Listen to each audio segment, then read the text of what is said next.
Hey, I want to tell you about our live PodCRASH show on 4/20. That's April 20th at 7:30 p.m. at IO West in Hollywood. You can get information at facebook.com/PodCRASH. We're doing a special show for 4/20. It's Women on Trek. That's right. Incredibly hot, nerdy women talking about Star Trek. It's going to be a great show at 7:30 on April 20th at IO West. In addition, the same night, it's our Star Trek 420 show with Comic Book Live. That'll be at 11:30 p.m. and all of it takes place at IO West in Hollywood, where in the bar, we've transformed it into Super Bar. That's right. It's the #1 cosplay bar in Los Angeles. So if you're dressed as Trek, you're going to be in good company. That's my PodCRASH Live 420 show. Be there. Information at podcrash.net or facebook.com/podcrash. How do you ultimately want to be remembered, or do you have any desire towards that end? Well, first of all, I love this question because it's like I'm dead. He's saying he hung up on himself. He got so hung up on what you were talking about, like hate speech and the hate sites and everything. He's like, this is unfair. Yeah, like a weird thing. Like I developed really late. You know, you're like 16 going to gym class and you're like, well, one of these days I'll grow pubic hair. I'm too lazy to do a podcast, so I appear on other people's podcasts. This is PodCRASH with that Chris Gore. Welcome to the show. I am that Chris Gore. This is PodCRASH. This is the show where you get to hear me as a guest each week on a different podcast. You get to discover new shows. I get to talk about all kinds of topics. This week, I'm crashing a show called Milk of Minutia, which is, it's a genre of podcasts that has become incredibly popular, which is usually two white guys talking about whatever. But we got into some really interesting conversation, but I am joined in my wraparound segments here by Colin, who... Colin, you wrote. First of all, introduce yourself to the audience about who you are and what. You have a blog. You have your podcast of your own. I'll condense it. Yeah, Colin Marshall is my name. I am at colinmarshall.org. Isn't it Colin J. Marshall? It is colinjmarshall@gmail.com if you want to email me, listeners. But what's the J stand for? Joseph. But it's one of those middle initials rarely used. But I like when people do like Colin J. Marshall. I should start calling myself Chris P. Gore. Is the P? Patrick. Okay. Patrick. Excellent. But Crispy, if I call myself Crispy Gore, you think that would be... The mental image is terrible. If I went to gym class again, let's say I joined gym, right. Just for like, this is like you know, when you're in gym, you get made fun of because of your name Crispy. I think I would be called Crispy. Right. No, I mean it could work. Does anyone ever call you Collinge? Not yet, but once they hear this, I might be getting that on the street. You have 100,000 Twitter followers. Collinge J. Marshall. Anyways, so Colin J. Marshall's on the show, and Colin. Please tell people about that, and then we'll talk about how we met. Sure. I do a podcast, Notebook on Cities and Culture, an interview show, hour-long interviews in Los Angeles, in Mexico City, Osaka, Kyoto, San Francisco, all over the place with creators and observers about the work they do and the cities they do it in. And as well, I write essays for various places about film, literature, Asia, menswear. Wait a sec, menswear? Menswear, yes. I write. So you discuss menswear on your show? Not on my show. These are essays I write elsewhere. Beyond my show. I mean, menswear has come up. It came up on... Well, I just recorded with you. We talked exactly. About I was just on your podcast. Now you're on my podcast. This is definitely getting Inception-y. Sure. But yeah, so you do this blog, which I thought was incredibly well written. You know, when you read a lot of blogs, people think, 300 words. Right. Most of the grammar is good. You're referring to done. the Pod Thoughts column I do for MaximumFun.org, which is an essay on a podcast every couple of weeks. And I covered PodCRASH, and you found out who I was by that. And my producer was confused about whether or not you liked the show. I thought if he's writing about this, he's not going to write about something he's railing against. And you knew way too much about me for it to be something that I thought was negative. I was very touched by your piece. Oh, thank you. Which I think I'm going to isolate that audio touched by your piece. Sure. Loop it. Touched by your piece. No, I thought it was really well done. I thought that you got the show. I appreciated it. You pointed out and noticed that I make fun of the fact that this show is one of the most narcissistic ideas for a show, and that podcasts in and of themselves are incredibly narcissistic. In a sense, I mean, not your show, other shows, and maybe my show. It's a danger of the form, because you can be... Podcasters can put themselves in echo chambers. It's a genre you've alluded to here a little bit, but one that I've labeled in Pod Thoughts as two 20-something white guys bullshitting about culture. That's a very common genre of podcast. Which is exactly the podcast that I was on for this crash. Minutia, Milk of Minutia. We'll get to that. That. I want to get to know you here on this. So you do this show. So this show you travel all over. Notebook on Cities and Culture. Yeah, I traveled around. And so who have been some of the most interesting interviews, people that you've had on your show? Oh my God. I mean, the names that I'll name, some of them, well, it evolved from a public radio show I did in Santa Barbara called The Marketplace of Ideas. And a lot of the people I got on that were over the phone because it was Santa Barbara, and no one goes to Santa Barbara. So it would be, Jay Hoberman, the film critic. I'm naming film people now, or directors like he has the movie about computer chess, but and Andrew Bujalski, or Ramin Barani, or So-Young Kim, or who else? What other critics, other film people, but also people. What is the person you've had on your show that had the name that was the most difficult to pronounce? Ooh. Because you just did you just railed off a list of names. I thought, if I had to pronounce those. Some of them were foreign. I did an interview I liked a lot with a graphic designer here in Santa Monica named Clive Piercy, and it looks a little like Percy. But that was a fun interview. I record the current show, Notebook on Cities and Culture. Many of the interviews are not just in, but about Los Angeles. And this guy was one of the many Englishmen who came over 20, 30, 40 years ago and went native in Los Angeles. So we talked a lot about the city in that. But what do you mean by went native? Some English people love this place. They love Los Angeles. I thought you meant like went native, like he was went and was banging on drums in the forest and stripped down to basically nothing. That's when I hear went native, I think I go full native. Right. Now, he didn't go back in time, but he did become an expat. Yeah, in a sense. That's what I think. Expatriate. I always think like that's. I think, well, you're in another country. Right. But go native. Wow, I'm going to start using going full native. Yeah, you got. And I'm just going to throw it out there. I'm not going to clue people into what context what I mean when I say go full native. Right. I'm just, you know what? I just went full native. I was at a party, went full native. Not just going native, which is the usual expression. You've introduced full native. Right. You're going to the headdress level. Right. Now tell me about your column is Pod Thoughts, which is, where can you find it? It's on MaximumFun.org. Yeah, or just Google Pod Thoughts. And I've been doing that for about 5 years. They're reviewing. It started out as review podcasts, but then I was like, it's not so fun to evaluate them, so why don't I just write about them every week, pick another one. That's what confused your producer, I suppose. Right. There was no verdict, and not meant to be, by the way. Well, I like that, because I think that rating systems can be limiting. I don't like this idea of, well, the movie got 3.5 stars, so I guess we need it for some sort of but to me, like a really, really low rating is something that will get me as interested as something with a high rating. Right, exactly. As a kid, discovering Roger Ebert, the late Roger Ebert, I read the 4-star reviews and the 0 stars. What do you mean the late Roger Ebert? You didn't know he died? What? Are you kidding me? When did this happen? Oh my God! It was during the time you were hiding from Twitter. You decided to go on full blackout. You do that, right? Media blackout? Yeah. Well, I haven't checked it. Like, when did this happen? Like, this happened? Are you serious? So, I mean, I know, oh my God, I heard that he was taking a break because his cancer had come back, so he's passed away. Are you putting me on now? I'm actually not putting you on. I haven't checked Twitter since yesterday. Right. No, he's dead. He died very, very quickly after that announcement that he was taking as a leave of absence of a sort. But yes, happened. I'm surprised considering you've got to be on Twitter a lot for who you are. Yeah, I mean, but I take breaks. That day when I checked it. This was a week ago now. You're kidding. I'm serious. I thought you were kidding me. Oh my God. I did not mean to break the news to you. Well, the last I heard from Ebert was that his cancer had gone into remission. Right. The cancer had come back, and he was seeking treatment and whatever. I didn't know that he passed away. So tell me what Ebert has meant to you in your career, because you've been. Well, he inspired me. I mean, he inspired me. Too. I can't believe I didn't know this. Why? I will say, just we'll get back to Ebert, but I've kind of taken a break from Twitter because I had just gone through a breakup. Yes.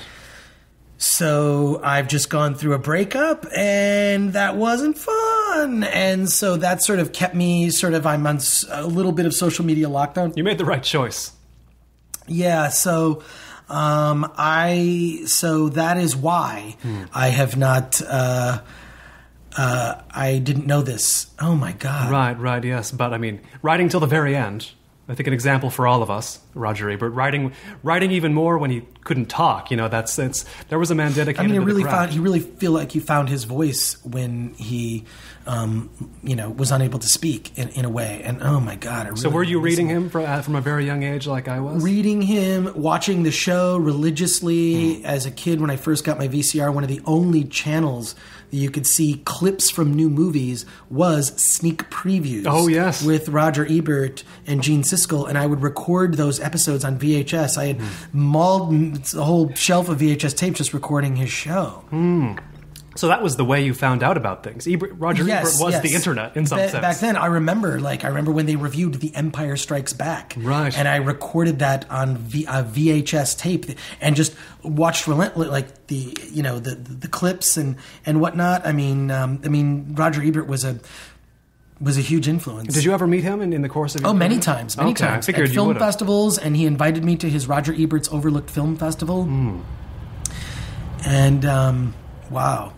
I'm just taking all this in, so right. I mean, certainly. At least he was always good about keeping his fans updated on what his condition was. So even if it's a surprise now, it's not a grand surprise that you never could have seen coming. Right, but wow, I just feel like he really changed everything. He mainstreamed film criticism. Right. So as much as you could criticize the thumbs up, thumbs down stuff, I'm sorry, I'm still kind of like processing this. No, it's a good moment to capture because people who have been inspired by Roger Ebert, who surely listened to your show. Which was me. Yeah, well, I mean, they'll hear how I was, they'll hear how you were, and they'll realize they were as well. I think his reach goes beyond people who wanted to be film critics growing up, people who have been professionally treated like you as a film critic. I interviewed him professionally a bunch of times for stories, but then also I would see him at film festivals and get into conversations. He always had a specific seat he would sit in at the Sundance Film Festival at the Eccles Theater. He was always in the same seat. People saved that seat for him. And I had the opportunity to, of course, I'd sit near him if possible, get in conversation. He invited me to the Roger Ebert's Overlooked Film Festival, I was a guest there, which was just really amazing. I just felt honored. And he was just always nice to me. He accepted my Facebook friend request. Oh, yes? Years ago. Just everything that he's done. I mean, he made movies. He made it possible for the conversation about movies to be had by anyone. So whereas Pauline Kael and the film critics at the time that I grew up with who wrote about movies, they wouldn't necessarily be able to keep one's attention just because the conversations, I mean, they were much deeper essays about film, whereas Ebert made it possible for everyone to talk about it. One of my memories was interviewing him and about him. I got to interview Robert Redford for a story that I wrote about the 20-year anniversary of the Sundance Film Festival, and the creation of Sundance and what Sundance is. I mean, Sundance is a brand now. Right. People don't necessarily know the origin of Sundance, that it was initially called the United States Film Festival. And not well attended. Not well attended. They changed the name in 1989, which I will pinpoint, I think a lot of other people believe, is the birth of independent film. Yeah, Sex, Lies, and Videotape emerged, and there you have it. Yeah, Sex, Lies, and Videotape. It won also the Palme d'Or at Cannes that year, and it put Sundance on the map because it had this big sale. The weird thing about Sex, Lies, and Videotape, it was a movie that, like, Soderbergh had the theatrical rights, but he didn't have the video rights. Anyways, that was the year that independent cinema, that word even became, because before it wasn't even called independent movies. They were called regional movies. Regional movie? I've never heard regional movies before. No, this is like in the 70s. Oh, okay. Not that I knew anything about that. This is when your movie was specifically about the plains of Montana, because that's what you were making. Yeah, it was people making a drama at the dinner table at a farmhouse or whatever. Right. But what happened was these regional movies began to get big, and Robert Redford did a think tank. He started a think tank, and what he wanted to do was he noticed that there were really talented people, but they didn't necessarily know what they were doing. And these were people who were able to raise money for funding for movies, but the movies weren't so great. The final result was they weren't so great. So what he did was he created this thing, the Sundance Institute, which was it was a resort where emerging filmmakers could come and meet with professionals who had worked in Hollywood. Bridge the gap of experience. And basically mentor them to get them to basically go, one, hey, stop making your movie. And by stop, not make your movie, but take a break. Paper is cheaper than film. Right. Why don't you listen to some advice of some people in the industry who've had some level of success, and really think about the script. It really was a place for filmmakers to develop their scripts and basically for these regional movies to just end up with better quality work. Right. So, because of course, Sundance, he's the Sundance Kid. They named it. Sure. So, I mean, that's where Sundance came from. It definitely came from Butch Cassidy and the Sundance Kid. But Roger Ebert was invited to participate in this think tank, which was like in the early 80s. And it was, filmmakers and these other mentors, like, what do we do with this institute? So Ebert was there taking notes. And Robert Redford said, no, you don't take notes. We want you here because we want your ideas. We don't want you to do an article about this. Don't do a story. And Ebert thought his role was, I'm going to write a story about this. Right. And Robert Redford said, no, we want you to participate in this process. And Ebert had one of the most insightful things he said at this think tank. He said, we need to take these art movies, these regional movies, whatever these things are, we need to make these movies popular. We need to make them popular like art films were in the 70s. We need to make these, whatever these movies are, we need to make them popular. Right. You could look back to the new Hollywood era and say, well, it worked then. Yeah. What can we do now? So he was really integral, and I would say mission accomplished. Wow, Ebert's done so much. I can't believe Well, I mean, if either of us can have half the career of Roger Ebert, I think we'd both be happy, right? I just think now, like, everything that he's done and so giving and respond to every email of mine or tweet and the fact that he had that kind of time to have that attention, I don't know, I'm kind of a little... Right. No, I know what you mean. It's even for fans who were keeping up with him and wondered if it was the end when he posted he was taking his leave of presence, he called it. It's still like when Steve Jobs died. It was like, well, maybe he won't actually die. You could think that up until the last moment, because eventually his hand was in so much of his fans' lives, Same with Ebert. I think I was reading his, I still find reviews of his I've never read and read them. And I think it'll be the same for future generations of movie fans. They'll find Roger Ebert's review first of something they want to know about. So he died April 4th, and I can't believe my social media lockdown just, I'm sorry. You've been on hiatus. It's admirable to be on hiatus. A little bit of hiatus. I've been tweeting but not reading. Nah, that's the best way to use Twitter, I find. Well, yeah. How many do you follow? I follow a good amount. It's probably like 700 plus, and sorry, I'm still going to be dealing with the Ebert thing. No, sure. I found this app that will go through your people you follow and see if they haven't tweeted, basically dead Twitter accounts. Yes. I found like 200. Really? Ones that, like, just people who haven't tweeted in years, or, so I was almost following 1,000, but what about yourself? I follow 100 as a rule, and if someone drops out, then I can add somebody new. Oh, why do you have that rule? That's you don't need that rule. I just create lists, so I follow even more people via lists. So if I only want to know about a particular piece, like I have one that's just podcasters. Oh, yes. That I follow. Well, which list do you check most often? The one with porn stars. Oh, sure. Do porn stars tweet things of note? But it's awful because I feel like after a while it's like I'm dating them. All right, well, I just, back to Ebert, I just want to say that he is someone that I've admired and loved for years, and I feel like Roger Ebert's death is the death of film criticism. Film criticism is officially now over. You can check Twitter for film reviews. We don't need... I feel like the job of film critic is a dead one, along with anything that's been obsolesced by an app for the various eye devices. And there have been many jobs that have gone away because of that. Has it been? I mean, I still like Anthony Lane. Yeah. He's more of a generalist. Ebert, I just love because he just knew so much. Oh my God, I'm sorry. I'm just. I don't want to make this the theme of the show, right? But thank you for telling me. I'm just. Let's get back to your show. Yes. I love this. It's like a travel log.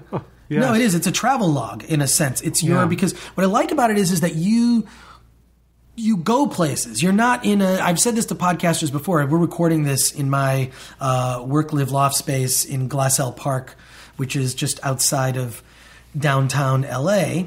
Easily Gold Line accessible. And I'm sure if you go on Google Maps, you can see where the nuclear missile will be pointed right at my place. But yours, you get out. I occasionally will get out. I will get out of my place and do a show.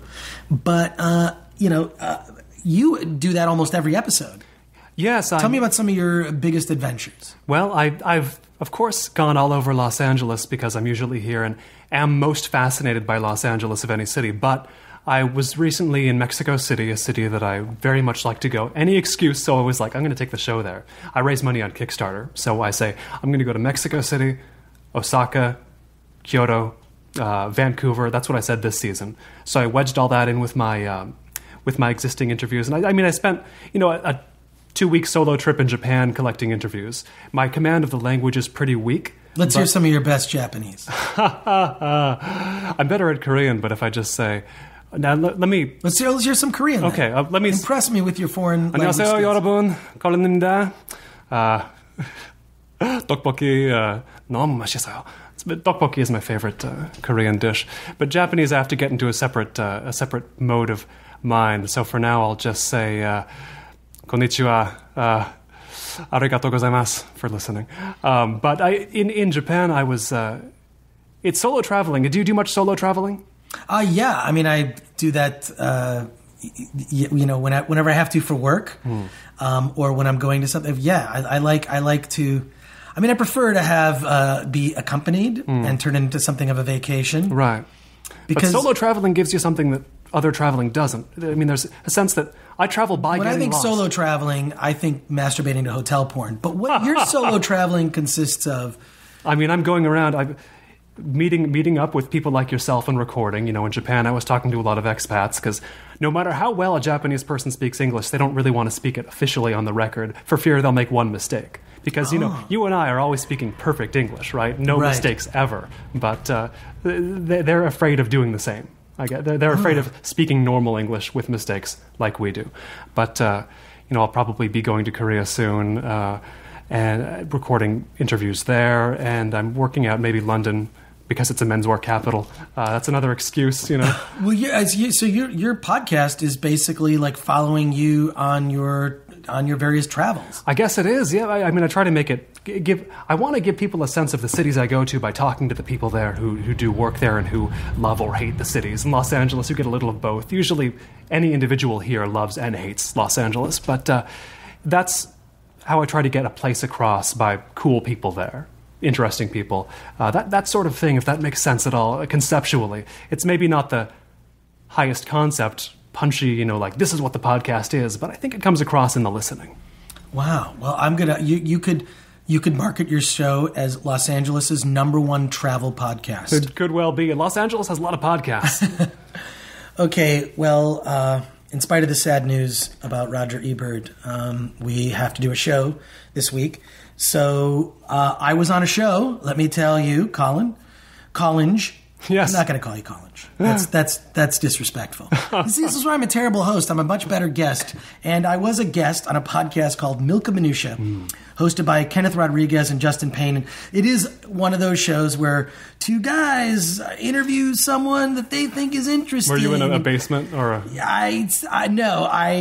This was one of those on Skype. Oh, sure. So, but the weird thing is this is like exactly the kind of show that I that I kind of rail against, but then I did the show. So whatever. But these guys were nice enough to have me on the show, and some of this that you hear will be material that I may have gone over in the past, but I hope you find interesting. So here it is, me on the Milk of Minutia podcast.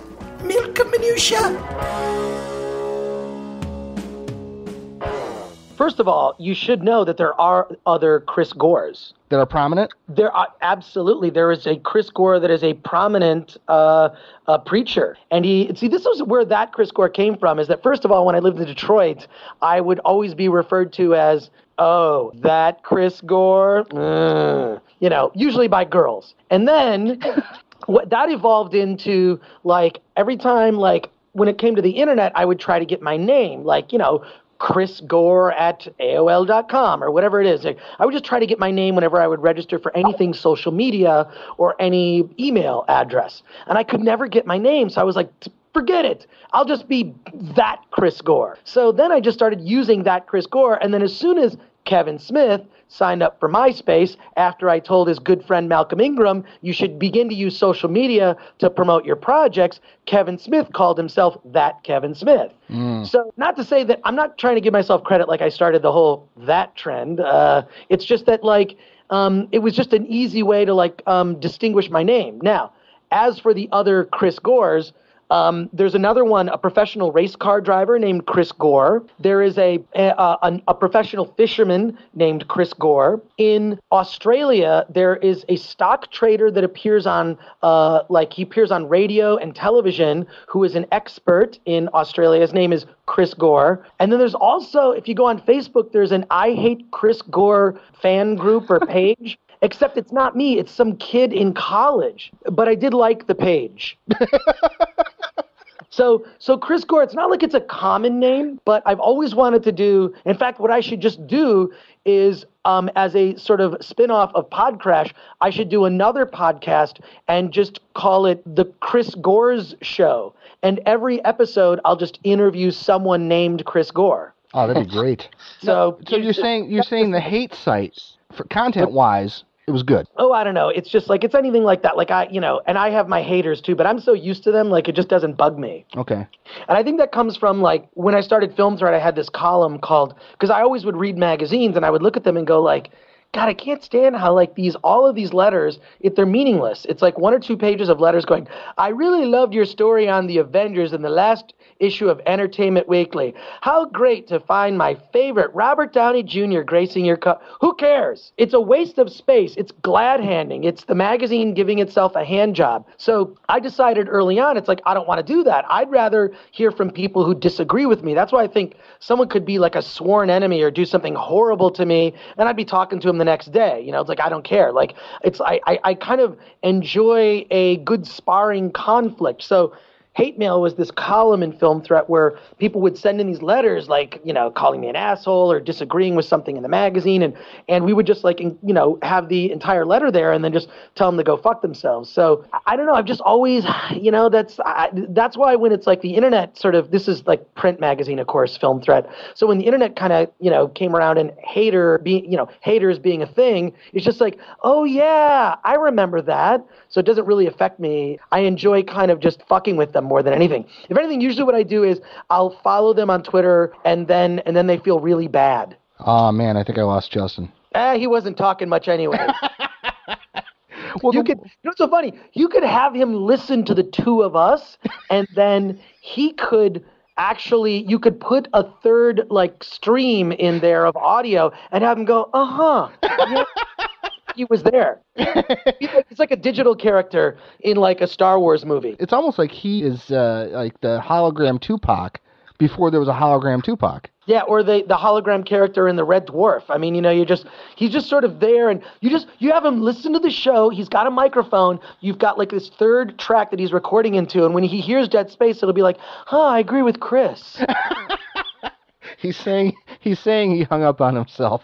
He got so hung up on what you're talking about, like hate speech and the hate sites and everything. Is like, this is unfair, and he just pounded the wrong key. I was going to try to maybe softly set this up, but you kind of meandered into areas that kind of relate to this, so I guess I'll just come out and kind of get into it with you about this whole thing with, what's his name there, Kevin Smith. Are you guys okay? Oh, no, we're okay. Like, I've known Kevin for years, and so it's like, I almost feel like at this point, we're kind of like lawyers or gay lovers. I think there's certainly a standard that's like, if you already like a comedian or an actor that's doing a podcast, you're going to be far more forgiving, whether it be quality of sound or even the content. It's like, wow, I got to listen to Kevin Nealon talk for 30 minutes on a podcast about whatever he wants. So you're going to be more forgiving of so-called celebrities. But I just think the lazy thing, and I agree with you. I should have started a podcast years ago. The problem was I didn't want to do a movie podcast. Everyone's expectation is, you should do a movie podcast. In fact, Chris Hardwick even approached me. Yeah, do you want to do a podcast? And it's like, yes, but I don't want to do a movie podcast because that's what's expected. To people who weren't aware, it would have been probably more of a launching board of, okay, he's got a lot more to say. I just wanted it to be different. I didn't want it to be a show where people interview each other or, you know what I mean? Or just like interviewing comedians, which is pretty much all the comedy podcasts are comedians interviewing the same group of comedians. I think that's a valid criticism. You're actually doing some stand-up. I don't know how long you've been at it, but I mean, what prompted you to kind of take that leap from being someone who was probably obviously a comedy fan? Was it like terrifying? Here's what's weird. It wasn't terrifying. I've been doing it for like 1.5 years now, but it really came from I was tired of being told. I would be at Home Depot buying something and goofing with, I just love people. So when I'm out in public, I just love to sort of mess with people. It's a weird thing. I think I got this from my dad. My dad was in a prominent barbershop quartet when I was a little kid. So he did barbershop, and it's like a big deal. Like the people in that world, he's a barbershop singer. So my dad was like a celebrity when I was a kid. I mean, I remember when I was in 3rd grade, he was on the Donahue Show. And I got to stay home from school and see my dad on Donahue sing. And then his group, his quartet, the Vagabonds, as high as he got 2nd place. And which everyone said he was robbed, and he never really got to fulfill being, number 1 in SPEBSQA, which is the Society for the Preservation, and I'm going to forget it, SPEBSQA. You can look it up, but so I grew up with him doing that. The one thing I really learned from my dad, because I would see him in public and he would sing to like a coliseum of 10,000 people, and the one thing I always saw was he was just nice to everybody. It didn't matter who they were, young, old, mostly old, because those are the fans of barbershop. But it was just, race, gender, just didn't matter. He was always just so nice to everybody. It's like, I learned that from him. That's how I'm going to. And then my grandparents were kind of the same way. So I would always just be nice to people, whatever the situation. I would always see, especially people like you go to Home Depot or someone's got some, lame-ass job, and trust me, I've had many of those. I'm just looking, it's like, oh, that person's having a bad day. My challenge, make them smile. It wasn't so terrifying just because I'd been doing, live TV for so many years and so much TV that, it just didn't, I just needed, I was just concerned that I would remember what the jokes were. So I had, a little card that I go up on stage. Now I don't use a card anymore. I just have so many jokes sort of at my, in my brain. It's pick this story, expand on it. Oh, make that shorter. I'm kind of editing as I'm talking and trying to make all the jokes better, trying to make the jokes better every time I talk. So now I'm getting much more technical, and I'm trying to put together enough material to actually put out an album. Wow. Who are some of the people that you emulate, if any? God, I mean, I'm not trying to emulate anybody because a lot of the stuff even sort of delves into, I've got a whole long story I tell about how I lent Charlie Sheen some videotapes that he thought were snuff films, and then he turned those into the FBI, and I had to be interrogated by the FBI. For real? Yeah, that's a funny story. It's not so much a stand-up story as there are parts of it that are funny. So it kind of it's sort of it goes into stand-up comedy bits about everything from the typical stuff, relationships, geeky stuff. And then it goes into these sort of bizarre stories. You're like, oh my God. I mean, I really feel when I listen to I remember all these stories. It's like, oh yeah, that time I went to jail when I was a kid and blah, blah, blah. And then there's all these just weird stories. And it's they are funny to me, because that's kind of how I process them. And so that just sort of led to maybe I have enough stories to put together an album. I mean, Henry Rollins puts together these spoken word albums. Maybe I could put together something that's sort of part comedy, part spoken word. I don't know. I mean, I would say that, like, to me, my personal favorite is someone like a Patton Oswalt. I mean, I like what he does. I could never do what he does, and I wouldn't try to. I mean, we definitely have different opinions about things. I'm bitter in different ways. Hey, visit podcrash.net to get all of your PodCRASH needs taken care of. You can follow our Tumblr, podcrashwiththatchrisgore.tumblr.com. Go to youtube.com/podcrashtv. You can find us on Facebook, facebook.com/podcrash. But everything PodCRASH is always at podcrash.net. Now back to the show. Yeah, like a weird thing, like I developed really late. You're like 16 going to gym class and you're like, well, one of these days I'll grow pubic hair. And here I am, I was like 25 and still look like a gangly 16-year-old when at the age of 25. It's a weird, my doctor would always say, it's like, you won the gene pool lottery. When I turned 40, he was just like, you have like the body of like a 29-year-old. Like, you're in really good shape. So it's that. I never smoked. No one in my family smoked. I was an indoor kid as a kid, so I didn't go outside and was sort of, fried. My skin wasn't fried by the sun. And then I've always had kind of a young, childlike attitude about stuff, and I think that your attitude keeps you young. I remember seeing those guys that would be like, they'd have a beard in 8th grade. It's like, oh my God. And you'd see them. I remember seeing them at like my 5-year high school reunion and then going like, oh my God, you look like, you're like 23, 24. You look like you're 40. Like when things affect you so much, like it actually has an effect on your attitude, on your physical well-being. And also I like to think that alcohol acts as a natural preservative. So that helped me out also because, I am a drinker, but not like I don't abuse myself. I do know like what my limits are and just, I keep that in check. But not a smoker. And I'm not saying I'm against drugs either. Oh, I'm definitely for drugs. I think the drugs have positive aspects. It's just they don't work for me. I'm sort of naturally spastic. And marijuana, I might have like a marijuana cookie like once a year, but it's not a high that I really enjoy. It's, I get off on other stuff. So it's just weird. I think it's body chemistry stuff. I feel each one of us is kind of our own, like, it's sort of like when we sort of create our own rules, which is why I think that like whenever I hear these health things of like, if you do this, it'll give you cancer. If you eat this, this is bad for you. If you eat this, it's good for you. It's like my Aunt Boots smoked like 2 packs a day until she was like almost 90. Oof. I feel like our bodies, each human body, influenced by previous DNA, is its own sort of mechanism, and what works for me doesn't work for you. So I could sit there and, whether it be like, body weight, like drinking a certain amount will affect me a certain way differently from you. It's the same thing with anything. And there's got to be some sort of test that you can get to know your own body, because all this stuff, when I read the sides of cereal boxes or used to as a kid, it's like, oh, look, this will give me 100% of my vitamin C or whatever. It's like, well, maybe for me it will, but maybe not for you.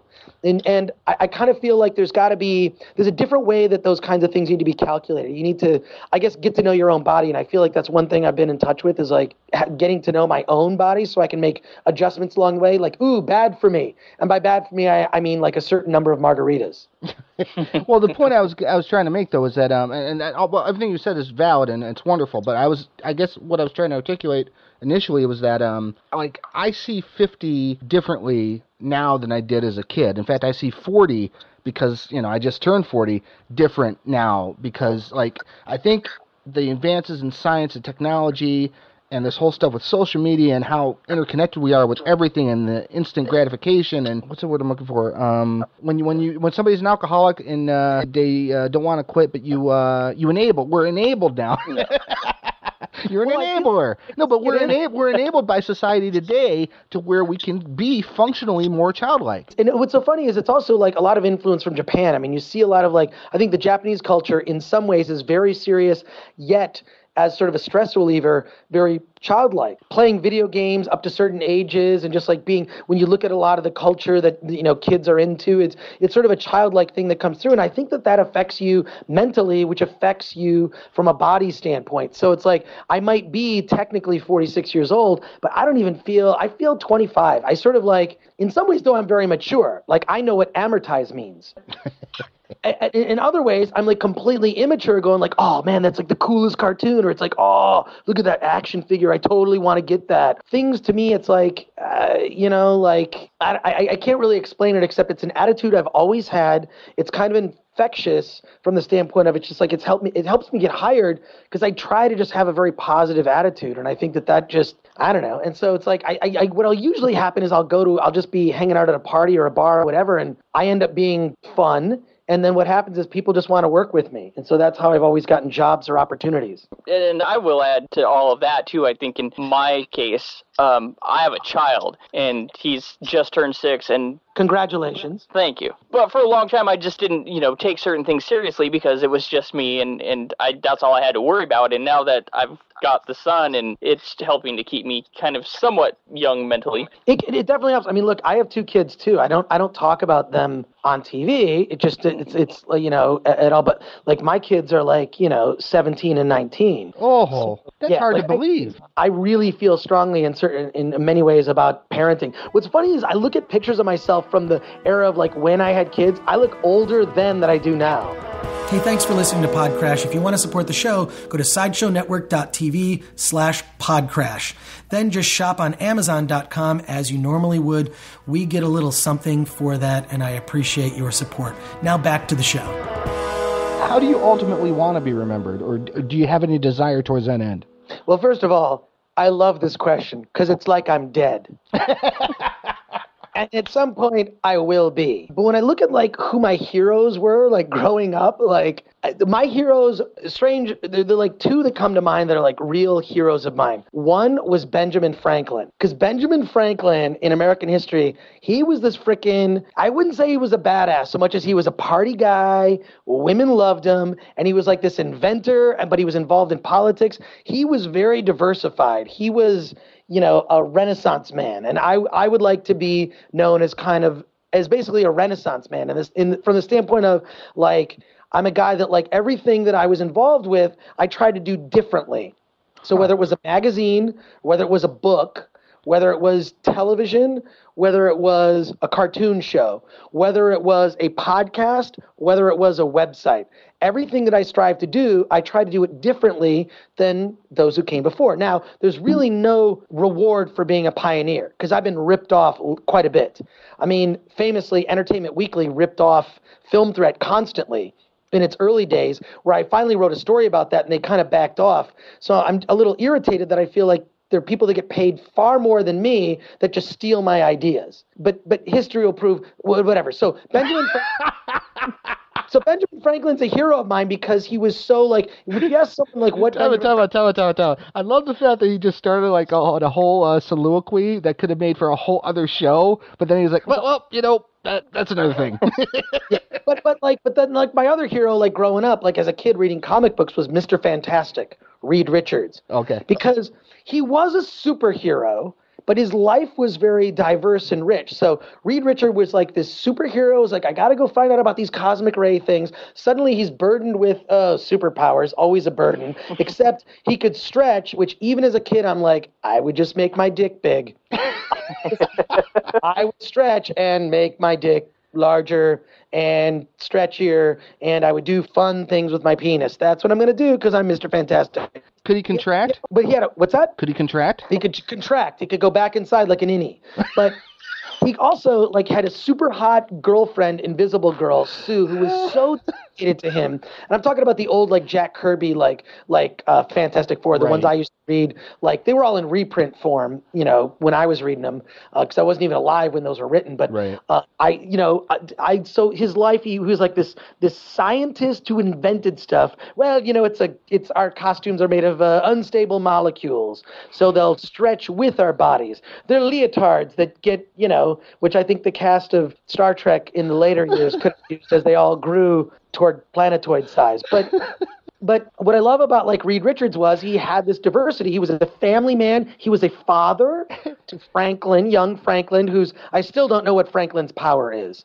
What is Franklin's power? Little Franklin Richards. He'd always have he was sort of this mind power, and just he was always they always made his power mysterious. You couldn't give me a simple superpower. Whenever a superhero, especially the X-Men, have some weird power, it's no. He's a rock guy. He's strong. He turns into flames and can fly. She turns invisible. He stretches. What do you got? Well, I have little bubbles come out of my head. They look. Jack Kirby drew them, so they look awesome. Anyways, so I always love this idea that Reed Richards had this. He was a family man, so he's a father. He was dedicated to his girlfriend / became his wife, Sue Richards. He was dedicated to the team, they were family. Then he was also a scientist. He was also a businessman and entrepreneur. He was also a guy who had superpowers and could stretch, but he didn't lie. He didn't have a secret identity. That's the one thing about the Fantastic Four that makes them different than other superheroes. They don't have secret identities to protect. They're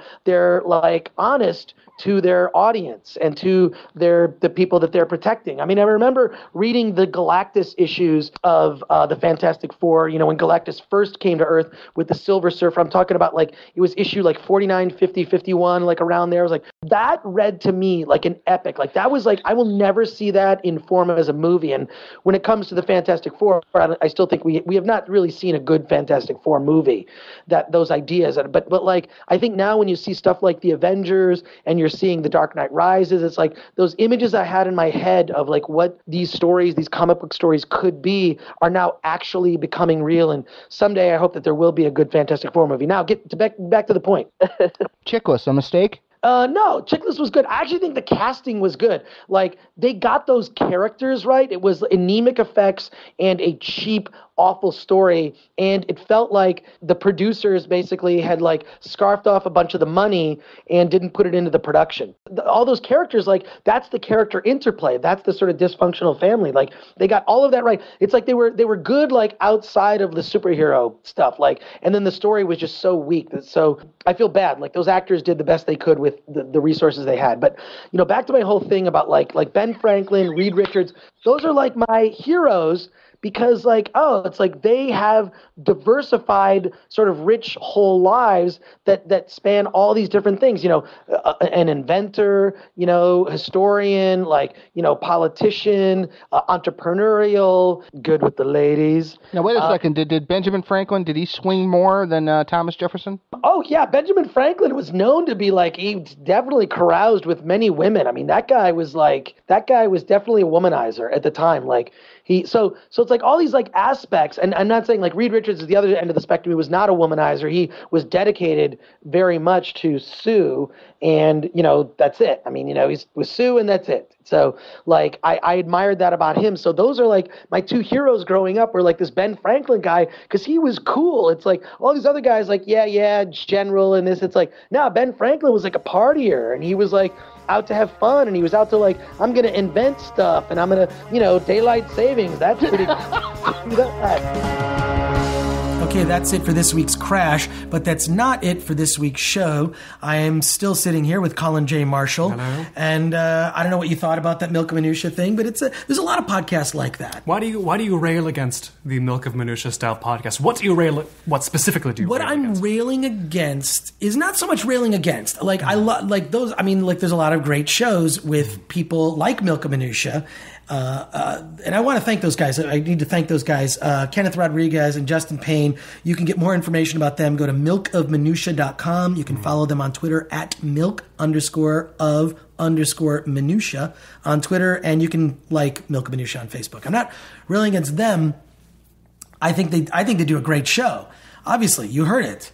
It's hilarious. I'm still residual laughter. I'm still feeling the echo inside me vibrate. But I think that I try to seek out stuff that's different. I try to seek out stuff that's I've talked about before. One of my favorite new podcasts is DVD ASA, and it's Asa Akira, David Cho, Yoshi Aobayashi, and it's and they're all Korean, and they're speaking very bluntly about Asian culture. Yes, I've added that one to my list of podcasts to write about on Pod Thoughts after I heard you talk about it with Yoshi on PodCRASH. Oh, well, there you go. See how this all comes around? We're all helping each other out. But see, that's the thing, is I just think that the world's been dominated by a certain type of thing, and it'd be like, eating the same sandwich every day for lunch. You're going to get sick of it. I seek out the stuff that's different. That's it. There's nothing to do with Milk of Minutia per se, just like podcasts that are that. Like, you know, like what we're doing now. We're two white guys talking on a podcast. Sure. We can't change our skin color. Well, there is a white podcast, to the Two White Guys podcast, which is actually on YouTube, which I was on that podcast. I should look that up too. You know, you mentioned earlier on the beginning of the show,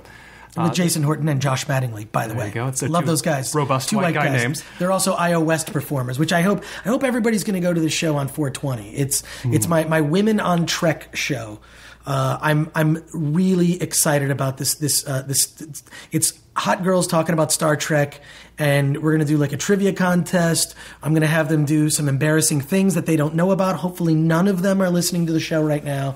The special guests you can see on the Facebook invite. There's a Facebook invite on the Facebook.com/PodCRASH. But back to what you were saying, I interrupted you with a plug. Oh, sure. Well, plugs are important, but you mentioned at the top of the show that it was wearying following a list. You have your list of just the porn stars on Twitter that you look at. Oh, it's wearying. It's wearying because I feel like I'm dating them. There's that, but there's also, you mentioned that podcast featuring at least one porn star, the DVD ASA podcast. Oh, yes, of course. Yeah. It might just be we grew up at different times, but professional porn stars to me are some of the least erotic things I can envision because they're engineered to be that, you know? Well, until you put your penis in one. I guess. I mean, at the same, how could you? There's a gross out factor to that, though. I would imagine it's like, well, at least I wasn't 500 guys later. Maybe it's like the grocery store. Just double bag it. Just double bag it.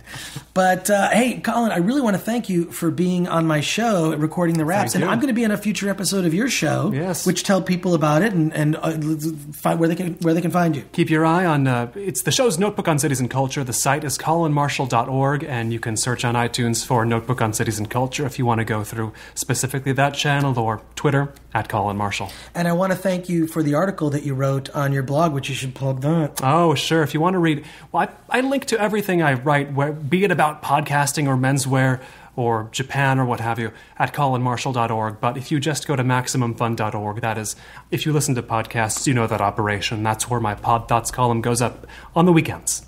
Well, I am going to go to MaximumFun.org. I've actually gone there just accidentally many times because they write about a lot of great stuff. I want to thank you for being on the show. This is great. I'm looking forward to the me being on your show, because that's going to happen. And I appreciate you recording these raps with me.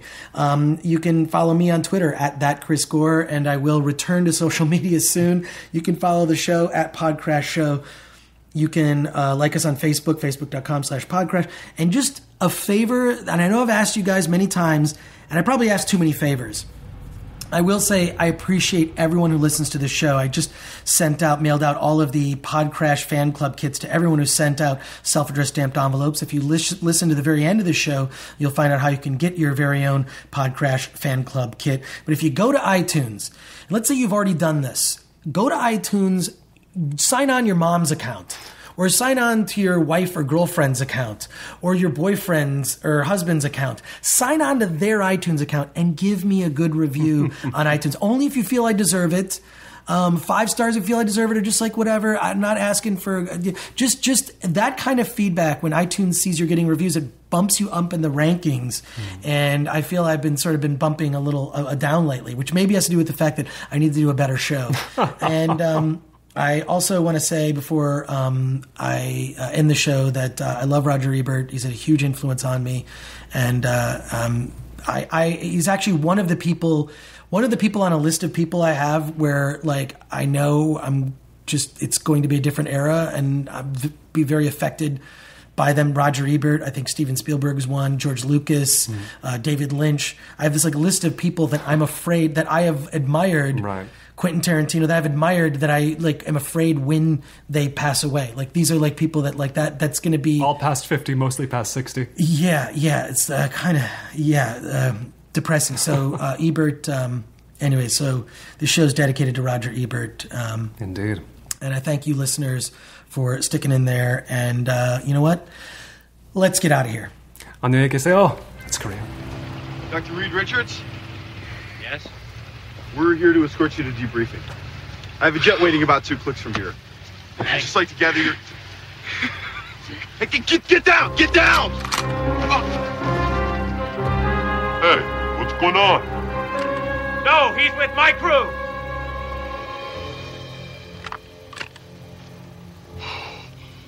Oh, wow. Ben? What?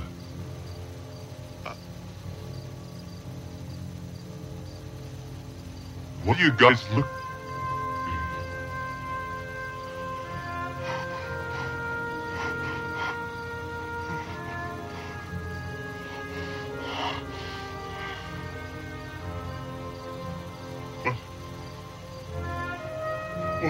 What kind of a thing have I turned into? Ben? Reed? What have you done? What have you done?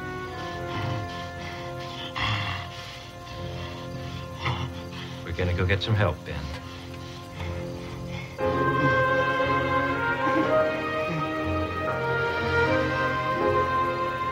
Look at me!